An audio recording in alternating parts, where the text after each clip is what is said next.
How to accept an Oscar. Hello and welcome to Videojug. Paint your face, put on your glad rags and borrow $1 million worth of diamonds. Oscar's here, and you can learn a lot about the do's and don'ts of speech making just by looking at him. He's short, he's shiny, and he has no naughty bits. Videojug has sifted through 79 years of Oscar history to bring you the do's and don'ts of Oscar etiquette, so that when you have to make an impromptu speech, you'll look like a star. Step 1. And the winner is. The first thing to get right is your reaction to the result. And the Oscar for Best Supporting Actor goes to... It's critical that if you lose, you don't do what Samuel L. Jackson did at the 1994 Oscars. Clint Van Hazen. Whatever your studio executives have told you, expect to lose. And when you win, your delight will be beamed across the world. It'll be the first really honest performance of your career. Step 2. Small ones are more juicy. In the 1940s, Greer Garson managed a speech that seemed to go on for about 3 days. Now there is a long-standing rule at the Academy Awards that no speech should be longer than 45 seconds. So, none of this. I would really like to thank my ancestors, because if it wasn't for my ancestors, then they wouldn't have given birth to my great-great-grandparents, who wouldn't have given birth to my grandparents. Be clear and structured so the audience know where they are. This doesn't mean you can't tell a joke, but do it fast enough to ensure that the whole world has not switched off and gone to bed by the time you get to the punchline. So I want to thank them, because without them I would not be stood in front of you all today. Step 3. Fight the power. The political speech is a fine art. If you really want to get people talking about your speech, then you can't do better than bringing up on stage a small indigenous character in traditional garb whose home is under threat from a war, chemical spill, or multinational plastic toy manufacturer. This is t.y.s.o.n. His entire village has now been bought out by Disney. This is an outrage.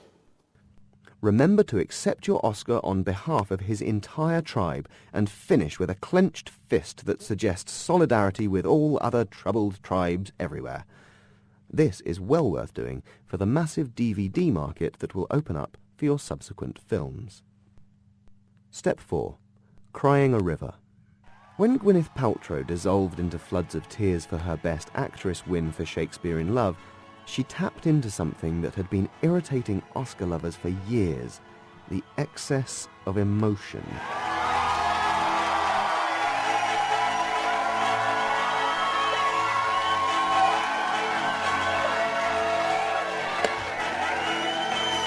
You know what? When I was little, all we had to eat was wild turkey, and then there was no more.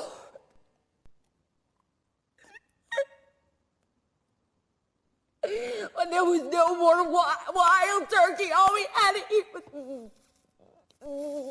squirrel and that. And then when there was no more squirrel, all we had to eat was dust.